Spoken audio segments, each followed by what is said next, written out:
Lalu yang ketiga, ini poin yang menjadi bibit teroris. Dalam kitab Kashful Asyubuhat, bahwa Nabi Shallallahu Alaihi Wasallam dituding yang memerangi kaum musyrikin sehingga halal darahnya dan hartanya. Ini maka kalau belajar kitab ini, Bapak Ibu sekalian, paham Wahabi, maka satu digit lagi jadi teroris. Kenapa?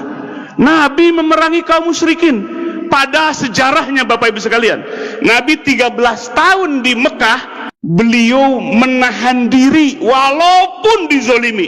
Saking tidak mau perangnya, Nabi mengalah hijrah ke Madinah. Sudah di Madinah 2 tahun, kafirin dan musyrikin yang menyerang Madinah. Terjadilah perang Badar, perang pertama di tahun kedua.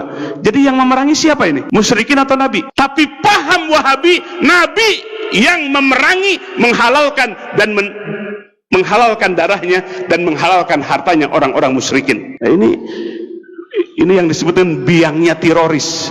Biangnya teror. Padahal Nabi diajarkan oleh Allah, ud'u ila sabili rabbika bil hikmah. Ajaklah manusia kepada jalan agama Tuhanmu bil hikmah, dengan hikmah, wa mau'idotil hasanah, dan mau'idoh, nasihat yang baik, wajadilhum billati hiya ahsan. Yang terakhir harus pun munadharah atau mujadalah billati hiya ahsan, dengan argumentasi yang lebih baik. Tapi ia menuding dalam kitab ini bahwa Nabi memerangi kaum musyrikin. Ini keterangannya. Wa tahaqqaqta anna Rasulullah sallallahu alaihi wasallam innama qatalahum. Apabila engkau membuktikan sesungguhnya Rasulullah sallallahu alaihi wasallam qatalahum, yang memerangi kaum musyrikin. Jadi menuding Nabi yang memerangi siapa?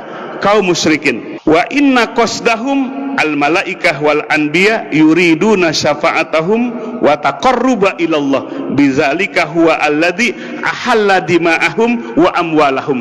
Maka dengan demikian musyrikin itu halal darahnya, begitu juga halal hartanya untuk diambil. Ini adalah ajaran yang menjadi bibit ajaran teroris. Ini jelas di dalam kitabnya. Ia kenapa berdalih seperti itu? Mengambil satu ayat. A'udzubillahi minasyaitonirrajim. Fa idan salakhal ashhurul hurum faqtulul musyrikina haitsu wajadtumu. Apabila selesai bulan-bulan yang diharamkan oleh Allah, yang disebut 4 bulan ya, yang diharamkan oleh Allah selesai, faqtulul musyrikina. Bunuhlah, perangilah orang-orang musyrikin haitsu wajadtumu, dimanapun kalian mendapatkan mereka. Bayangkan Bapak Ibu sekalian, ayat ini dijadikan dalil bahwa Nabi memerangi orang musyrikin dan menghalalkan darah dan harta mereka. Jadi inilah salahnya jargon kembalilah kepada Quran dan Sunnah. Itu salah satu jargonnya. Kembalilah Quran dan Sunnah, jangan kepada pahamnya ulama. Akhirnya dia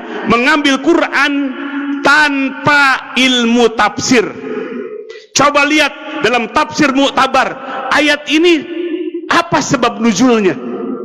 Sebab nuzul ayat ini karena kaum muslimin diperangi oleh orang-orang musyrikin. Maka pada akhirnya Nabi diperintahkan untuk membalas mereka. Jadi bukan ayat ini memerintahkan memerangi orang musyrikin, tapi sebab nuzulnya adalah karena kaum muslimin selalu diperangi oleh kaum musyrikin dan kafirin. Jadi Bapak Ibu sekalian, inilah salahnya kalau orang mengambil meregu Quran dan Sunnah tanpa ijtihadnya, tanpa usul fikih yang benar.